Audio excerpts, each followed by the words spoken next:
And I think it's easy to forget that, like, with an ending comes a new beginning. This ending and the ending of your relationship isn't going to be your reality for the rest of your life.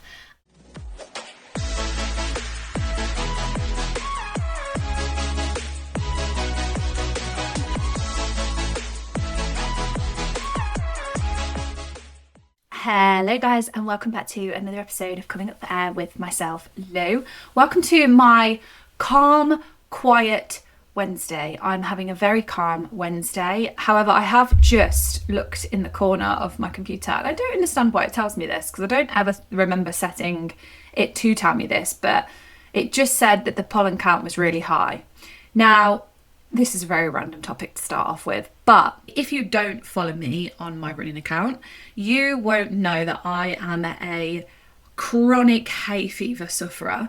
It attacks my throat and my eyes, and each year it is completely different with what suffers more. At the minute, I can sit outside for around 10 minutes and then I look like I've been sat crying my eyes out. So the fact that I've just seen that kind of explains why I woke up this morning and felt like I had a sore throat, because it's obviously just doing its rounds, and I'll be that type of person that will forget and I'll sleep with my bedroom window open, and then obviously in the morning feel like I am suffocating. Anyway, so yeah, it just made me laugh. Just as I literally hit record, it came up in the corner, very high pollen count. I thought, great, I need to stay inside today. Anyway, welcome back. I hope we're all okay. I hope we're all having glorious weeks, or had glorious weeks.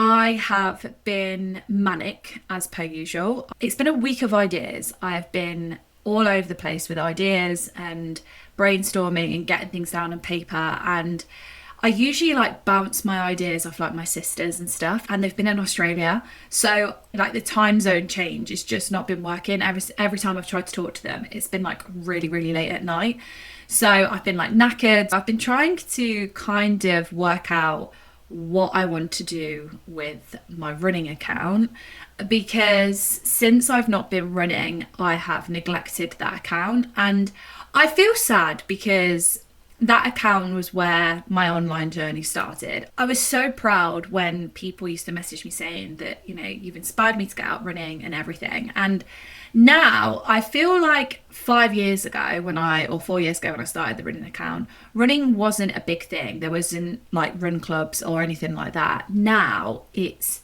huge. Everyone is running. And I remember when everyone started running, my sister was like, can everyone stop running? And not running, I found it really hard to post on my running account, obviously. Hence the reason why I started my podcast account to be separate to my running account, because I didn't want them to overlap. Now, sitting online is trial and error for me. I am not a social media guru. I am self-taught, and I've never bought any courses to kind of like help me. So basically now I'm thinking that I want the two accounts to merge, because I've been enjoying not posting running content on there, and I think that the reason why my following has gone a bit stagnant, and I know it's not about the following, it isn't about the following, it used to be about the following for me, but it isn't anymore. But I feel like the reason why it stopped is because I'm not engaging with people, because when I'm injured, I don't want to see people running, and I'm going to be honest, I don't want to see how people are training for the London Marathon when I potentially won't make it there. So I'm going to merge the two accounts, and I will put something out on my Instagram. So everyone that follows my Coming Up for Air Instagram can follow my running account. I'm changing the name on the running account. It's still going to feature running. It's still going to feature my podcast. It's still going to feature like my lifestyle, not my lifestyle, but like my healing process. I feel like I don't want to put too much of my new life online. I like to keep this little life of mine quite private, but I do want to head that account in another direction. And to be quite honest, the busier I'm getting, managing two Instagram accounts is really hard. And I always post my reels on my running account anyway, because it boosts my engagement. So they are going to merge. So I just wanted to let you know that's probably going to happen on Sunday. So this will get released on Friday and it will merge together on Sunday. And then following next week, my account will have a whole different name. And like I said, it's trial and error, just a bit like doing these video podcasts. I don't know what I'm doing. I'm self-taught completely. So that's my news. Another thing is that my course is still sitting at £40. I've had an influx of people buying it. So I don't want to take it up to 45 and people think, oh, I can't stretch to that much at the minute.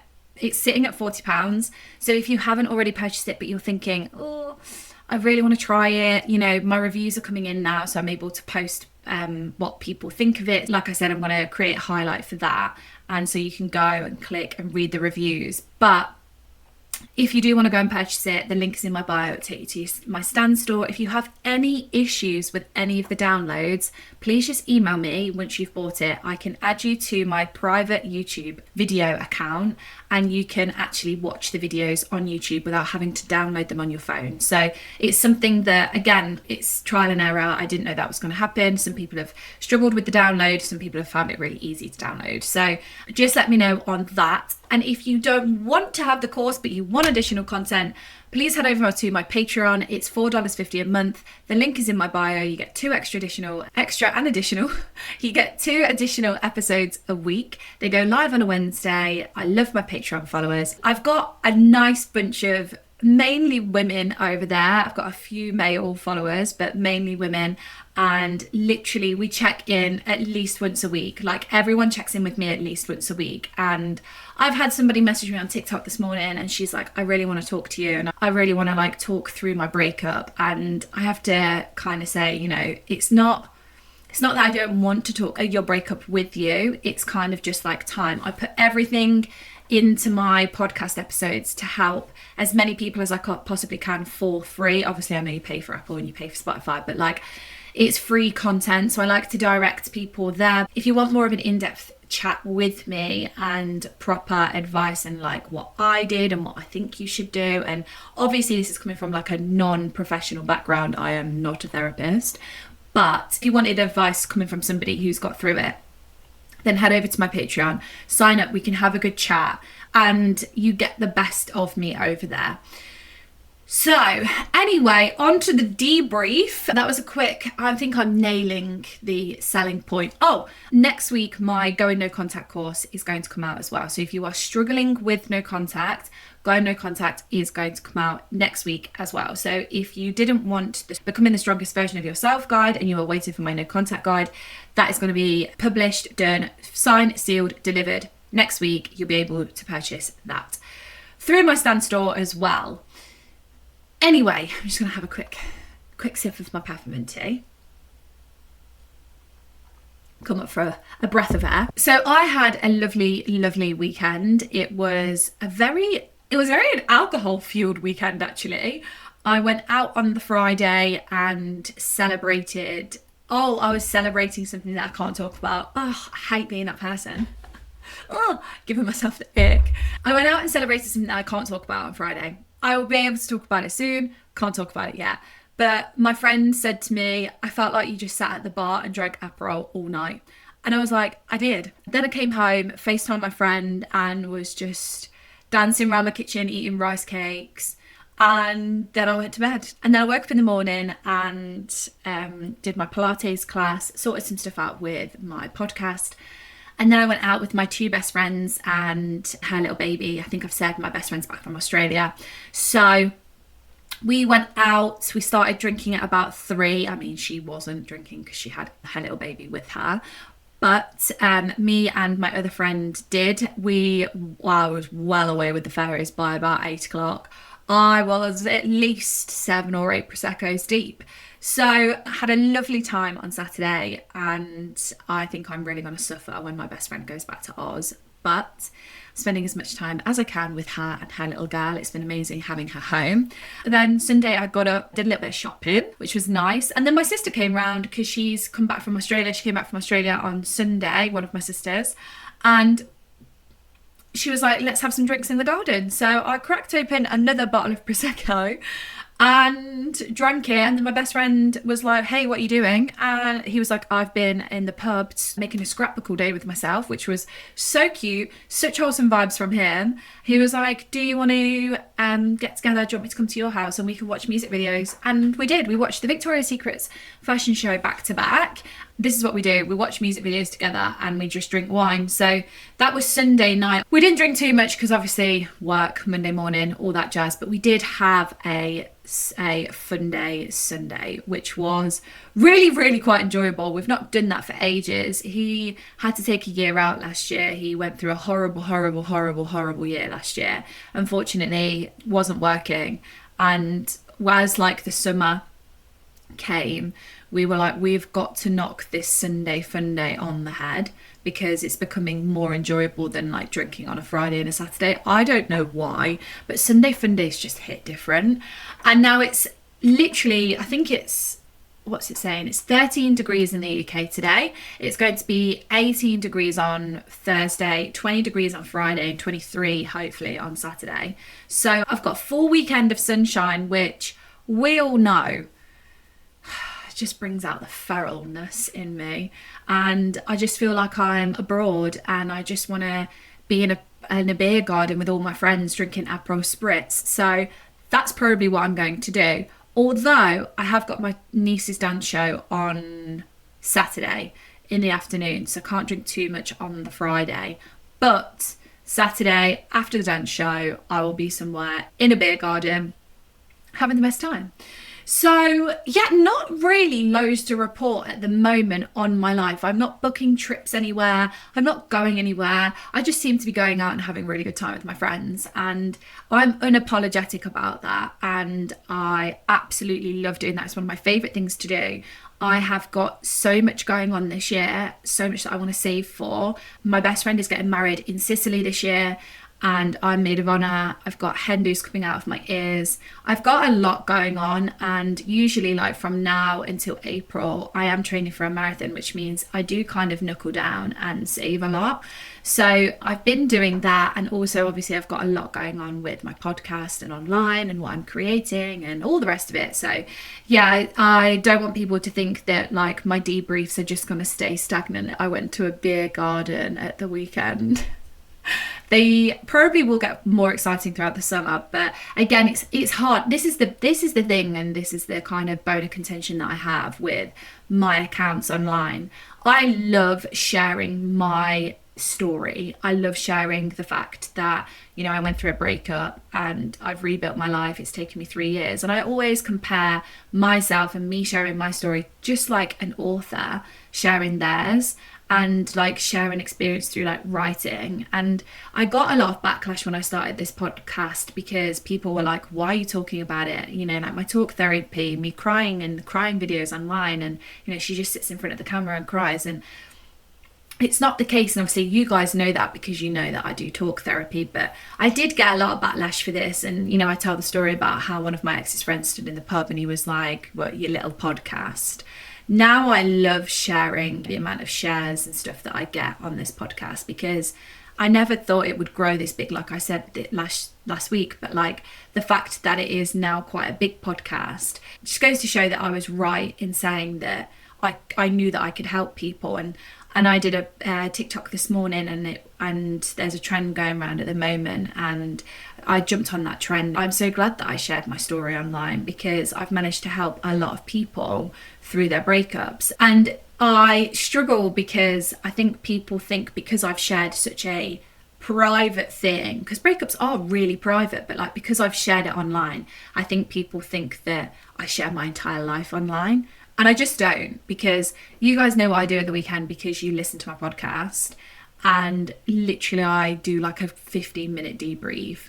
And then I don't really post my life now, being single, online. And that was just a choice that I made because, like I always say, like my old private life, I posted everywhere because I was so proud of it. And I wanted, you know, to express my love to my ex openly and boldly and loudly, and I did that. I've now decided that I don't want to do that online. And like I always joke, like you'll know when I've found somebody, or when I'm like maybe borderline getting married, maybe I'll share like the person that I meet then. But I'm going to keep that side of my life quite private, which is why I like struggled with what I wanted to do, taking my running account somewhere, because I don't want to do like a lifestyle Instagram, but I'm thinking Life with Lou has a ring to it instead of Move with Lou, Life with Lou. But then it kind of gives the impression that I'm going to talk about my life now, which I kind of dabble in and kind of don't. Anyway, that was me thinking out loud because my sisters were in Australia when I was thinking about all these things. So my debriefs will get more interesting throughout the summer. I promise they'll become 10 times more chaotic because I'm going to be catching flights, not feelings. And I'm here, there, and bloody everywhere. Take my word for it. Anyway, in this episode today, also guys, just to let you know, my phone's just died. Yay! My phone's just died, ran out of battery, and I thought, do you know what? I'm gonna go get some food because I'm quite hungry. So I went and got myself some food, and now is now, but the camera angle might be a little bit different. So do apologise for that. But technology just sometimes is not on my side, and I've literally in between recorded a quick episode for Patreon just whilst I was eating because obviously I'm not on camera, and I was just saying that sometimes technology isn't on my side, but also there's going to be a time where I'm going to be in a proper podcast recording studio and someone else is going to have to deal with this, not me. Anyway, I get asked so much as a blanket question, how do you get over a breakup?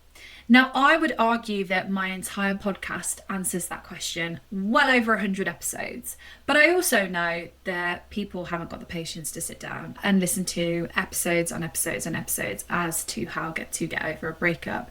Equally, I haven't got time in an hour's episode to talk about how to get over a breakup without going into an immense amount of detail. So I get asked this question all the time, like all the time. I just thought, is my mic even on? Yes, it is. Phew. Yeah, I get asked this question all the time and I find it really hard to answer. So I've come at it from a different angle because I think the way that you start to get over a breakup, so how do I start getting over a breakup, is when you start believing and start creating space for something new and something better. And so that is the outlook that I'm going to have on this episode. So I know that, like I always say, that I've got my loyal listeners that listen to every single episode. I've got people that come, they find me through Spotify, they find me through whatever, YouTube, my YouTube shorts, and they just want an episode to be able to come to how to get over a breakup. So I have come at it from a different angle, which means you guys, if you're new, can listen to it, or my loyal listeners, you can also listen to it as well, because I don't think I've really spoken in length about this. So I have actually struggled to do this episode and not talk too much. So I have my notes here, like I always say, like my notes are in front of me. So if my eyes flicker to that, that's why. I think it can be a little bit off-putting for me when I'm watching it back. I'm like, oh, like my eyes I don't remain eye contact too much, but it's all just part of the process. It's making sure that I am getting everything into each episode that I want to. So without further ado, guys, I'm going to talk to you in this episode in a roundabout way about how to get over a breakup by creating space for something new. So let's get into it. So letting go makes room for something new, and it's easier said than done. I get that. However, I think you don't realise how much freedom you create with yourself when you get to grips with letting something go. It's like anything in life. If you let it go, there is no space for it anymore. I've spoken on different episodes about making your ex like a side character, not making them a main character in your life anymore. I think letting go has such a negative sort of connotation. It's kind of like when people say like it's just a breakup. Letting go, I don't just mean it's just like, okay, I'm gonna wake up one morning and it's gonna be cut, done, let go, released, whatever. Letting go can be a number of things. Letting go can mean a number of things. It's like emotionally letting go, removing things that bring bad energy into your life or remind you of your ex, which means that it's hard to let go. I've spoken in length and to loads of people about being like staying in a house that reminds you of your ex, staying in a space that reminds you of your ex, and being able to almost like sever the memories in that space is really hard. So you have to kind of create a new space and bring new things into it. And I will be honest and say that, you know, I loved my house, but I physically could not stay there. There was too much bad energy, bad connotations. I linked it with unhappy memories, not happy memories, and it was just really hard to stay there. And I think, like I said, it all comes down to energy and creating a space where there is space for new things to come into. If, for example, your house, you feel like it's cluttered, you feel like there's no space, you feel overwhelmed, start decluttering your space. Now, this may sound crazy because you're like, Lou, what on earth am I doing this for? You're doing this because you're stepping into a new chapter of your life. You need to create space. You're not creating space for a person. You're not creating space for anything in particular. You are just creating space. And that could be, you know, you decluttering your office, decluttering your kitchen. You are making space. You are making space in your house, so in the space that you create the space that you spend the most time in, but you are mentally creating space up here. Trust me, the minute you start decluttering your space, and the minute you sort things out, and the minute you take a look at yourself and you think, do you know what, that pile of clothes has been there for 6 weeks, I'm going to start doing that. I'm going to start putting them away when they come out of the washer. I spend Tuesday afternoons literally tidying my house, like Tuesday evenings after I've done like work and stuff. I spend it tidying my house because when I've got a clear space, I've got a clear mind. And my friends will joke because I've got a cleaner, and they're like, why have you got a cleaner? Like, you clean when you're stressed. And I'm like, yeah, I know. My cleaner shouts at me for cleaning when I'm stressed, because it is a release. You're cleaning, and it's like you're cleaning your mind, and you don't actually realize how powerful this is. You might be rolling your eyes at this and thinking this is stupid advice. It literally isn't stupid advice, trust me, because you can't manually tap into your brain and declutter your mind. But I can guarantee that the space that you're in, or the space that you're going to, if it is cluttered, your mind will feel overwhelmed, because you'll be thinking, I've got this to think about, I've got this to think about, I've got the washing to do, I've got the cleaning to do, I've got the washing up to do, I've got to do that, I've got to do this. Everything is overwhelming. And I'm not going to lie, I got a cleaner when I was going through our breakup because I couldn't face actually cleaning my house. And for me, I kept looking at the bathrooms that I didn't use, and they were just dusty. And I was like, this is stressing me out, because when people came, they used the bathroom and it was just annoying. So I did get a cleaner whilst I was going through my breakup. But coming into this house, I've got so many spaces. Like, there's 2 drawers that are empty here that I don't use. I haven't just cluttered them up. Everything in my house has a place, and it is clear. And people probably say, yep, you're probably OCD. I'm not. I just know that having a clear space means a clear mind, and that I have space to then think about what I want to think about next without anything else clouding my judgment. And it's so important, and it's such a thing that people probably don't talk about online, you know, how to heal from a breakup. You automatically think that it's going to include your ex by, you know, everything that I talk about that is related to your ex, but you can start doing things that don't relate to your ex that make you feel calmer. And this is what I wanted to talk about in this episode, because like I said, I talk about in so much detail everything else in individual episodes. I don't think I talk about anything like this in any of the episodes that I've already done. And if you listen to all my podcast episodes, you know that I'm very, very, very practically minded. I'm very black and white and very visual. And I have always been somebody that, I say always, I got into saging spaces. So like burning sage in negative environments. If someone had came into my house that I thought had borne negative energy, or if I'd got a negative energy, or, you know, had an argument with somebody in my house, I would sage the house. And I got to the point where I was saging the entire house every single time my ex came round, because the energy just was not serving me. And it was kind of like a practical ritual that would make me feel better. So every single time that I would have a conversation with my ex, I would sage the space. And I got to the point where like I was having to disable my fire alarms because I was saging so much. But my therapist made me create a letting go ritual. Now, this does not have to be with sage. You do not have to sage your house every single time, like some people think that I'm insane by doing stuff like this. This is a side to me that I don't really talk about, because I know that people don't have the same sort of opinions on things like that. But I'm a big energy believer, but I don't ram it down people's throats. So I did think about doing an episode today about the spiritual sort of way to heal from a breakup with like manifesting and things like that, but I just think it's too much. But let me know if you want me to do an episode like that, and I will.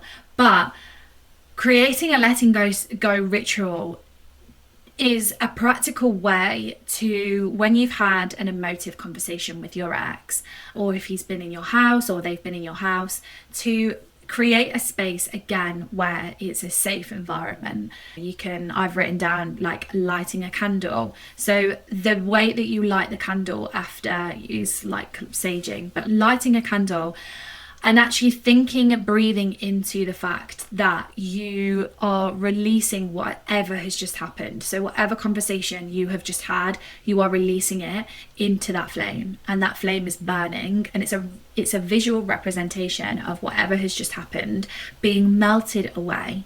And I'm very regimented, so I'd make sure that it was the same candle, I'd make sure I'd burn it in the same place. And because people don't teach you how to cope after a hard, taxing conversation with your ex, I teach you how to do it, because I say, write it all down in a book, write it all down in a journal, write them a letter, burn the letter. You might not have time to do that. You might be at work, say if you work from home, you might be at work where you've had a really difficult conversation, a hard conversation, and you've thought, I just want to release that out. I don't want that energy around me today. I don't want to deal with it. Then just have a little candle on your desk that you can light.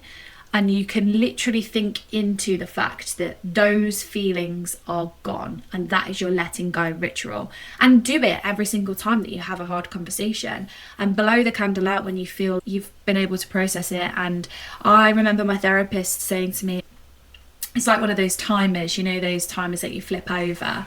And my therapist was saying to me, use the flame as to be like, when I blow it out, that's when the emotion has been released, and that I can carry on with my day. Because again, you need to create a space that is safe. You need to create a space that is not chaotic. It's so important that you are able to differentiate negative conversations from like being in negative spaces. If you have negative conversations in positive spaces, you feel more positive on the back of having a negative conversation.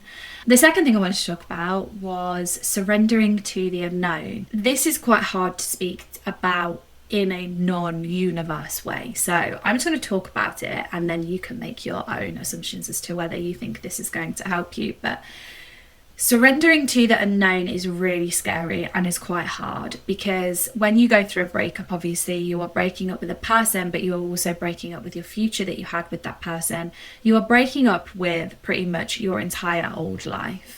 But being able to surrender into something where you think, this isn't going to scare me, is so powerful. Because the minute that you let go of the control that you have over your future, the minute you can relax into something new. And again, I'm not saying you're relaxing into a new relationship, you're relaxing into a new chapter of your life.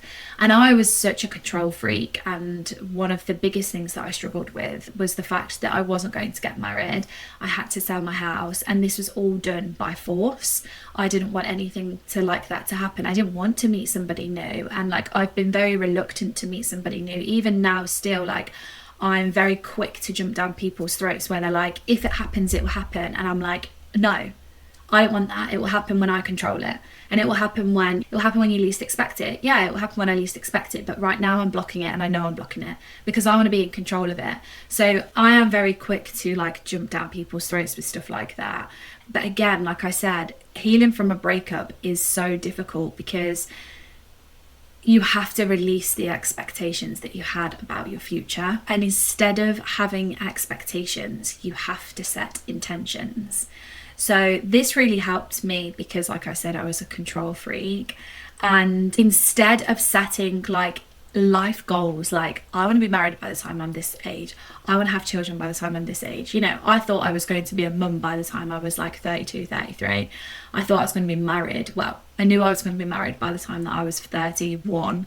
So all of these goals that I had that were setting my life into stone and getting me anxious about the fact that I was going through a breakup, because you can't get married without meeting a partner, and I didn't want to get married to someone dead quick, and you want to be able to trust them before you get married, you want to be able to trust them before you move in, trust them before you have babies and all the rest of it. all those goals then go away because you're going through a breakup. And if you were anything like me and you had your heart set on having those goals done by a certain age, this is going to send you into hysteria. So letting go of the expectations and actually setting intentions first will make you feel a little bit more relaxed about going through this breakup. Because if you say, you know, I am ready for something new, like, you know, for ages I wasn't, and I put a block on it, like I said. So I didn't know where my life was going, and I didn't want to move house, and I knew when I was ready to move house because I opened my heart up to being ready to move house. I was writing it down in my journal. For ages I did not even think about moving house. My ex would talk about the house and I would shut him down. I'd be like, no, I'm staying here. I wasn't ready to address it. And the minute that I let go of this house was our forever home, this house was a 4-bed house, it was detached, it was everything that I wanted. I got the surround range cooker, you know, I had everything. I had an island unit, you know, all of those things that were a goal of mine that came with being in a relationship were then taken away from me. And it took me a long time to be able to sit there and be like, do you know what? I am open to the fact that I am ready to move into a smaller house, my house, the house that I'm going to live in, the house that I'm going to heal in. And I don't know whether you've listened to the episode where I say my house got accepted exactly on the day that my ex left, a year on to the day. And I did a video. I don't think I've ever shared it. I did a video because I am sobbing in the kitchen and I'm calling myself a white witch, and I'm saying like manifesting is real, being grateful is real. I'm so grateful that this house has come up, and I came and saw this house and I was like, I don't want it because it's like a new old build. It was built in the 2000s, had no character. And then the day that it got accepted, and I told my mum, I was like, it's a year ago since my ex left. Like, my offer got accepted, and she was like, if you wanted a sign from the universe, because she's not very into it either, but she knows how I talk about it. She's like, if you want a sign from the universe, that is definitely it.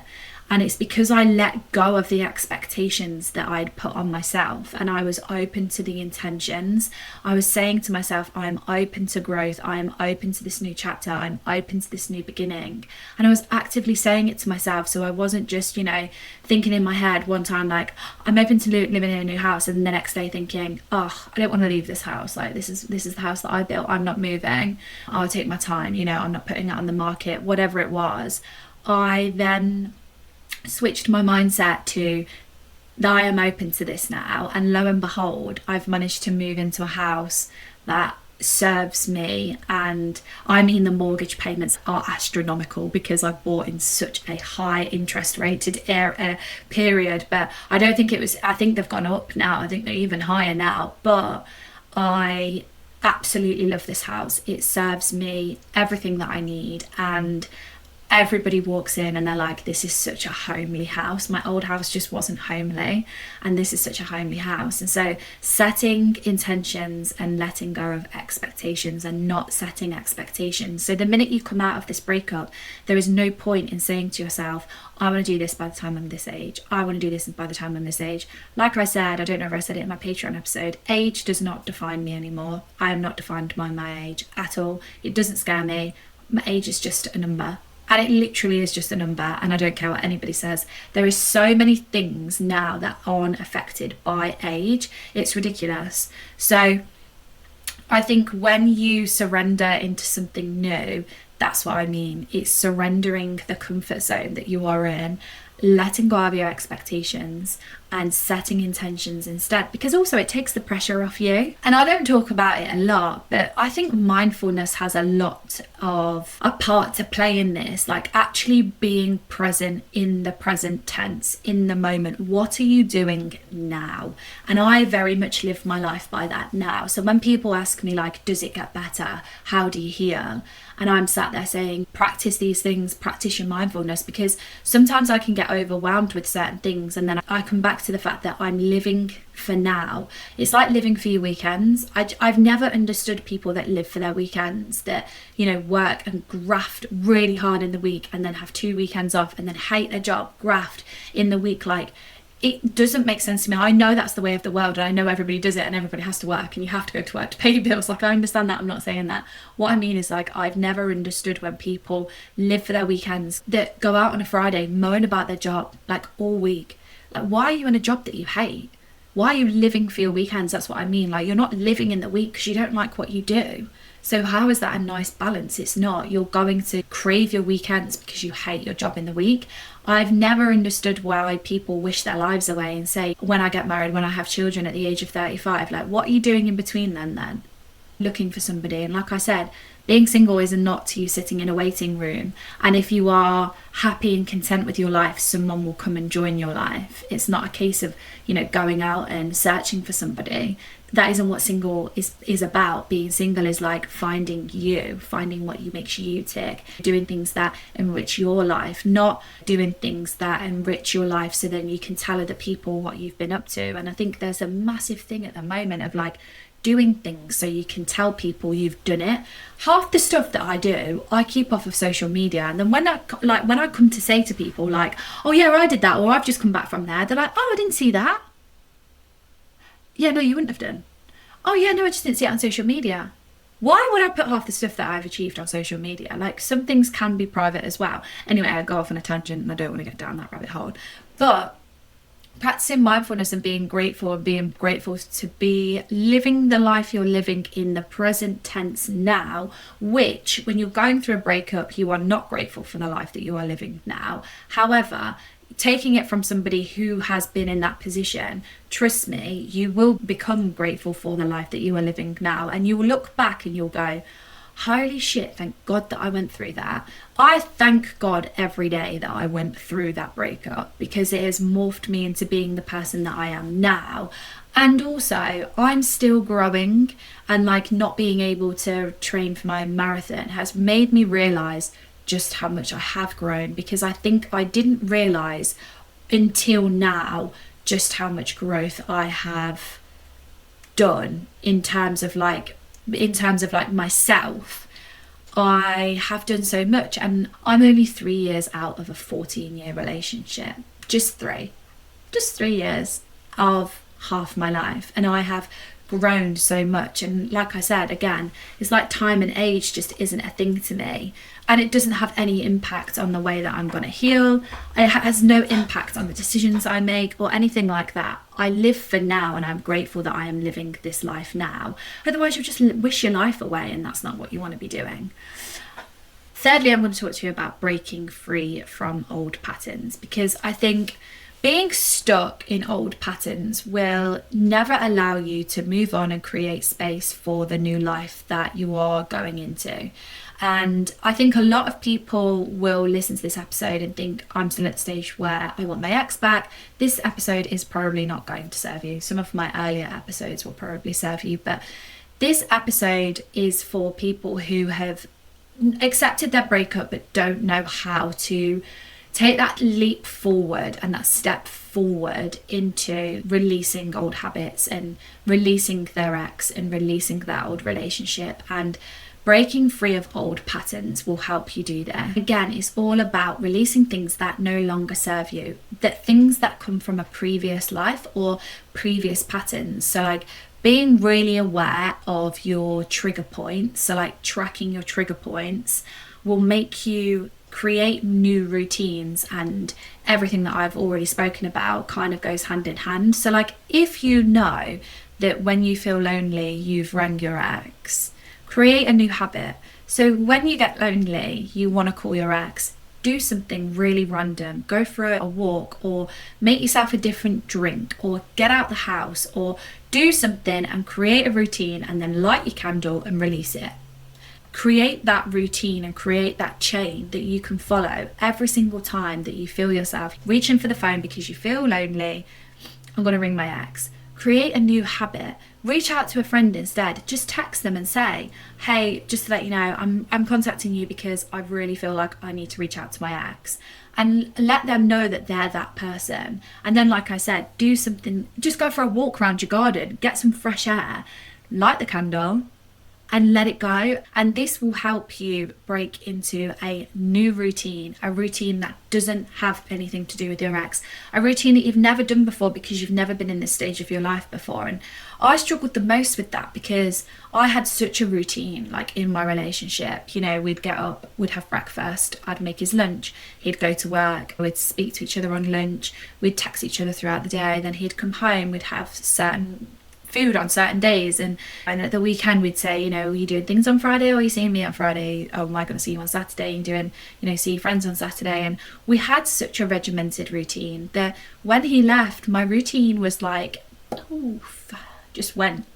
I had no routine, and I was like, for somebody that likes routine, it was quite difficult to create a new routine. So when I was sat and I thought, oh, haven't heard from my ex because obviously we've broken up, so I don't get the 12 o'clock phone call anymore, I would like reach for my phone and be like, hey, you missing me? Are you thinking about me? Can we talk? And I just want that like hit. Whereas like now, if I feel, well, not so much now, but like when I started learning that I had to start, you know, creating space for my new life, my new routine was contacting my best friend and saying, hey, 12 o'clock's here, and you know, I usually get a text from my ex saying like, what have we got for dinner tonight? Or do you fancy doing this tonight? Or shall we go out for dinner tonight? Can I text you? Or I'm texting you because of that. I'd changed my routine and I'd made space for my new life, that now in my new life, I don't do that. I sage my house probably once a month just because I just do.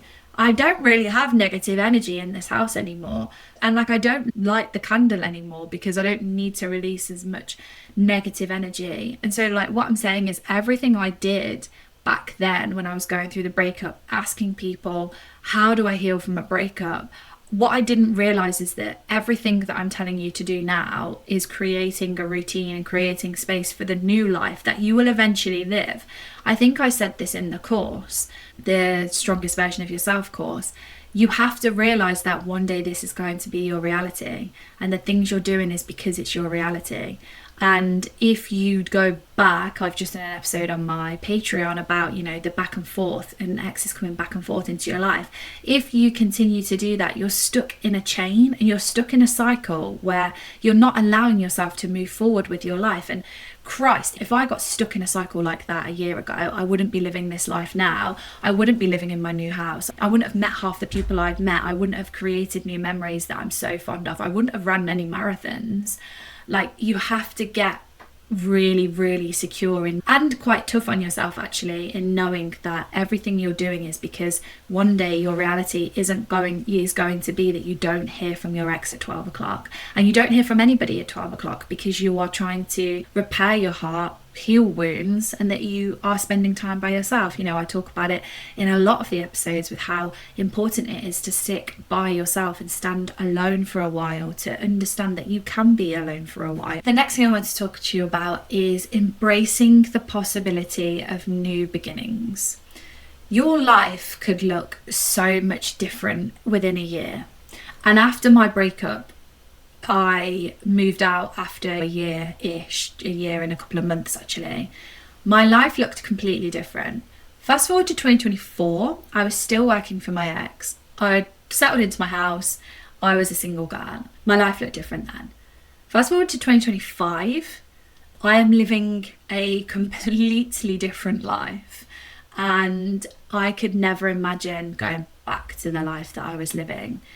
Even in a relationship sort of way, I couldn't imagine living the life that we were living, and there was nothing wrong with that life, but I just couldn't imagine living that life. And I am certain that my ex agrees, and like my ex would probably say, like, with what he's done since we split up, he's probably also thinking, God, I couldn't have stayed in that relationship because of the stuff that I'm doing now.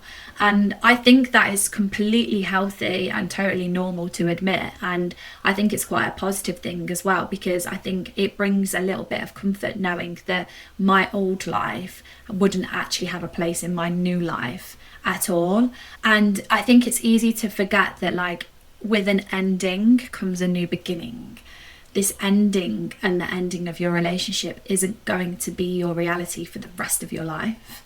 And I mean, I talk about my breakup every week, obviously, to help you guys, but it isn't my reality anymore. I talk about my breakup when I talk about it online and on my podcast and stuff, but it's not my reality. I stop recording and I go for a sunbed. I then, chat to my friends. I make plans for the weekend. I go away, or, it's a fraction of my life that I talk about because I chose to and turn it into a business. But if I wasn't doing this, my breakup wouldn't impact me at all, because it doesn't. And I hadn't realized that being able to be released from my old life will make space for my new life. And that big fat ending, because it was a big fat ending and something that engulfed my life for such a long time, made space for this new beginning.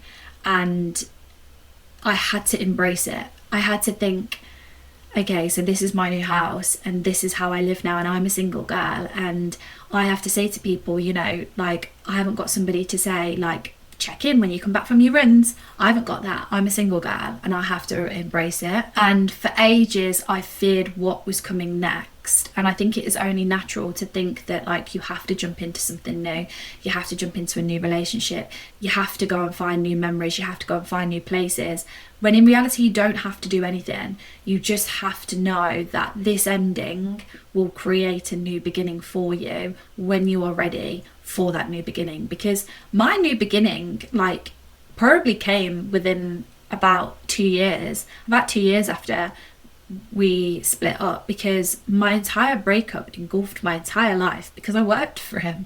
So every single time that I would get an email or a text or a phone call and stuff, it was really hard, because I was like, oh god, this is taking me back to my breakup. But I had to look after myself. I had to be employed because I had this place to have to run, and I chose this place over my job. My job was my job at the end of the day. And it got to the point, like I said, I think I said it in last week's episode, that this time last year, me and my ex weren't on good talking terms. I didn't want to talk to him, and he was obviously being influenced by new people in his life, and it just wasn't nice. And I look back now and I think, Christ, how on earth did I actually get through working for him? I don't know. I genuinely don't know. And that's because I've created this new life. Not even created a new life, I've created a new person. I would never put myself in that position, because I would have realised how much it was actually damaging me and causing me quite a lot of harm. I wouldn't do that to me now, because I've created the boundaries, I've created the protection. I just would not make myself so vulnerable to being hurt, because he had complete control and complete power over every situation to do with my work, that every single time that I picked up the phone, he could choose whether he was going to answer or not. It was just not a nice place to be. And I had to sit down, and obviously I was made redundant, but it was getting to the point where I thought, this is not what I visualise my future being. I don't want to meet somebody new and say I work for my ex. No way. Yes, they looked after me, but I just would not want to say that to someone. And I started getting to grips with what I wanted my future to look like, and how I wanted to live, and what I wanted in terms of freedom, and what I wanted in terms of my non-negotiables. And I got really detailed with it, and the more I visualized what I wanted my life to look like, the more I realized that I didn't want to be working for my ex. I also didn't really want to be in a relationship that tied me to the UK. So I think I've spoken about this as well. It'd be nice to be able to meet somebody that does what I do, where you can work from anywhere in the world. Don't think I'd want to be in a relationship with someone who had a business that kept them in the UK, or the stress, because I've eaten and slept and breathed a business before. Even before I started working for my ex, when he started the company and I was still at the demolition firm, it engulfed our lives. It was like our child.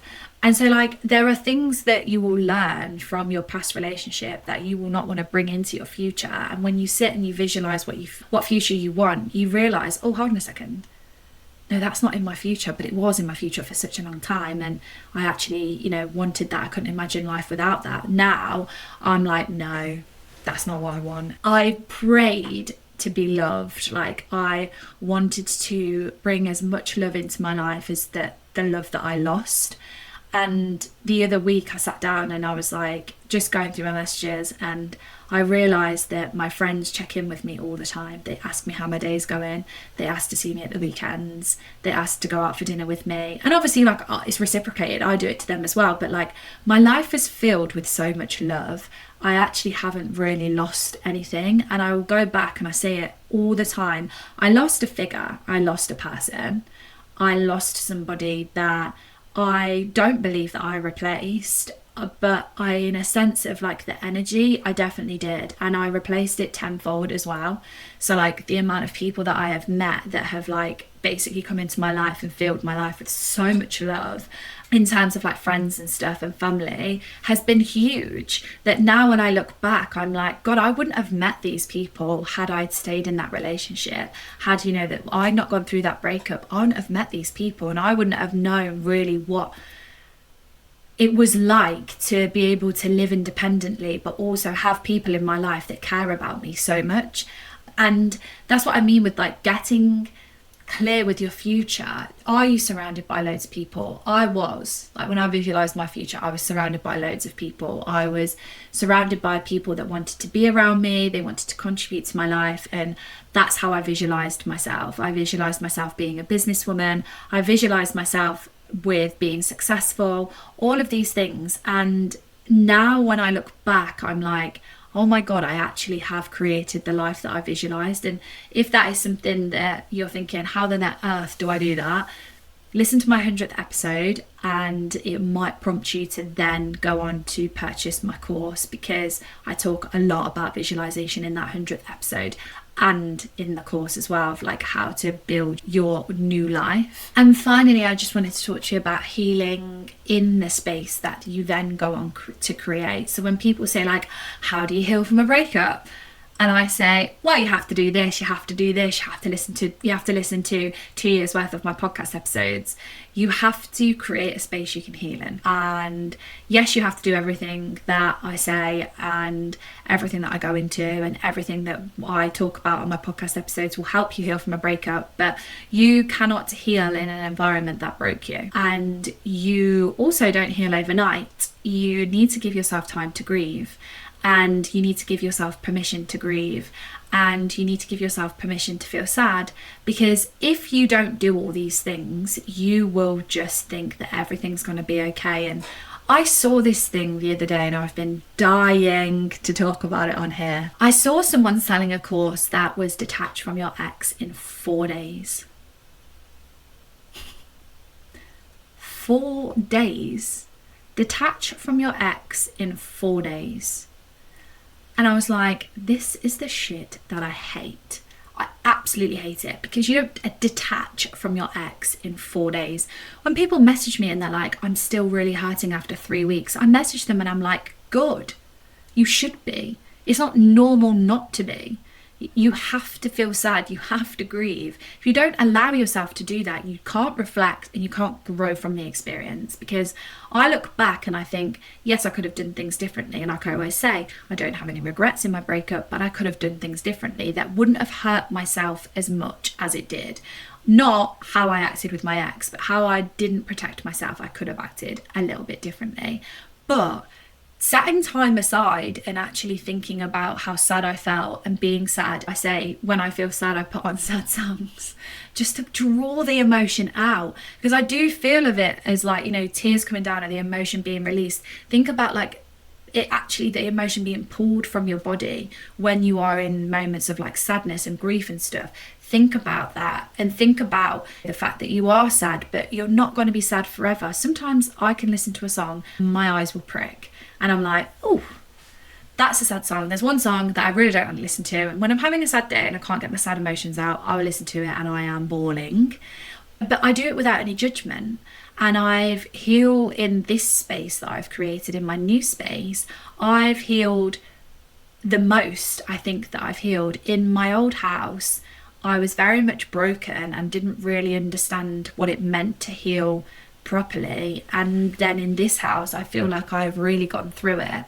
And like I said, you would find me crying at the top of the stairs as I moved in. It was like, I've got this new house, but I'm still caught into like my breakup. I'm still finding it really difficult that he's got a new girlfriend and all the rest of it. Healing doesn't happen automatically after a breakup. You have to allow yourself the space to be able to grieve, to allow the space to be sad in a space that you have created, that you know that when you are sad and you are grieving, then you're in a space that is clear, it's not full of clutter, it's not overwhelming your mind. You've got your task, even if you wanted to write a letter or write something down and then burn it, obviously sensibly, or you've got, you know, the candle that you burn, you can sage your space. Healing from a breakup and how you heal is being able to come to terms with the fact that this person that you are creating is going to be stronger. The life you're creating is going to look completely different. I've done an episode on my Patreon to talk about how quickly I wanted to get a new place and how I struggled with like Nuki, because Nuki was obviously mine and my ex's place. We found it, it was our favourite place, and we spent a lot of time down there. We got to know everything down there. I then, after the breakup, went to try and find a new space, and what I didn't realise is with me going searching, it just put more pressure on myself. It made me feel even worse, and a new place found me and I didn't realise. And now that new place has absolutely nothing to do with my ex. It doesn't even remotely remind me of my ex. It's not even in the country. And that came to me when I was ready, because I was creating space for new things to come into my life. And so if you have listened to this and you thought, I am not ready to listen to this because I'm still going to be going through the horrible heartache sort of space of my breakup, there are hundreds of episodes that you can listen to on my podcast that will help you get through that sort of stage. If you're listening to this thinking, actually this makes complete sense and that I need to start thinking about creating space for my new life. Yes, it's hard, like I said, you know, you let go of so much expectation that you had on yourself, that you put on yourself. But just know that when I sit here and I say things like this, when I say it gets better, I mean it, but it won't get better if you aren't doing things to help yourself get better. You're not going to step into a new life feeling positive and feeling like with a spring in your step if you aren't looking after yourself, if you aren't creating the safe environments, if you aren't creating the safe spaces, if you're not creating the boundaries. I've done so many episodes on like creating boundaries for yourself. It's so important.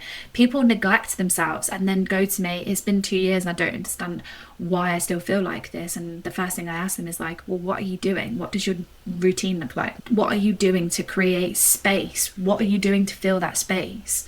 Are you channeling it into yourself? Are you channeling it into a new hobby? What are you doing? What are you doing when you have a really difficult conversation with your ex? Are you just mulling on it? Are you spending the whole weekend in tears? And this is me not having a go because I did all of this. But it's the reason why I'm sat here doing this, to prevent you from doing that, to let you see and enable you to see that there are things that you can do so simple that will make you feel 10 times better.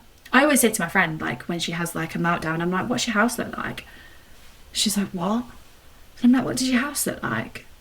I'm like, is it upside down? Do you want me to come and tidy it? And she's like, you're insane. And I'm like, no, you don't understand the importance of having a decluttered space to be able to have a decluttered mind. Creating space for something new isn't about creating space for a new person. It's not about that. Creating space is making sure that you have space to grow, space to cultivate like a deep internal shift in your future by letting go, almost surrendering to the expectations that you had on yourself and your future, being able to say, I haven't got it this time, but next time.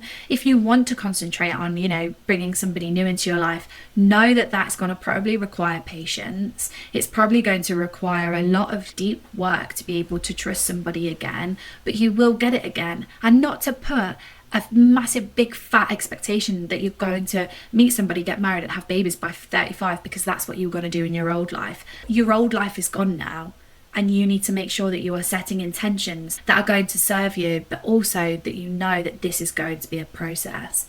And if you aren't ready to start the process, you are going to keep putting yourself in situations where you're going back to square one. So it's all well and good listening to this podcast episode and being like, right, action stations.